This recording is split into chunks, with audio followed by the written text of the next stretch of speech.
Nima uchun futuresda juda ham ko'p slivlar bo'ladi? Sababi chunki futures hech qanaqa bir bozor emas, balki futures qimorxona.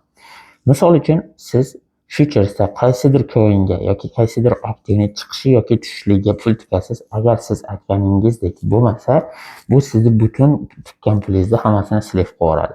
Mana shu sababdan likvidatsiya futuresda juda ham ko'p bo'ladi. Ya'ni siz bozor qimorda, lotereyada qanday ko'p insonlar yutqazsa, xuddi shunday futuresda ham ko'p insonlar yutqazadi. Lekin spot yo'nalishida bunday emas.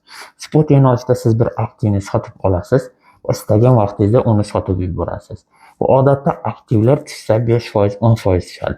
Siz $1000 olsangiz, agar tushsa 10%, 15% tushadi. Lekin aqlli va ilmli treyderlar stop bilan ishlashadi. Odatda stoplari 3 yoki 5% gacha bo'lishligi mumkin.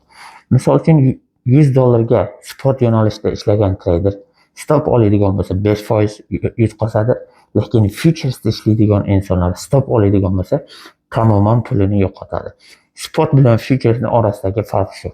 Tanlov o'zingizda do'stlar. Futuresdan uzoq turinglar, chunki bu qimor, chunki bu futures o'ta xatarli.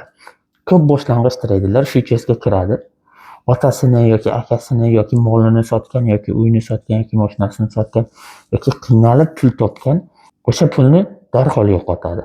Shu sababdan pulingizni asrang, asabingizni asrang. Ota-onangizni yoki qiynalib ishlab topgan pulingizni asrang. Tradingda o'rganmoqchi bo'lsangiz, halol yo'li bo'lgan spot yo'nalishida halol coinlar bilan ishlang. Spot yo'nalishida stop olsangiz ham 5% o'zog'i 10% stop olishingiz mumkin.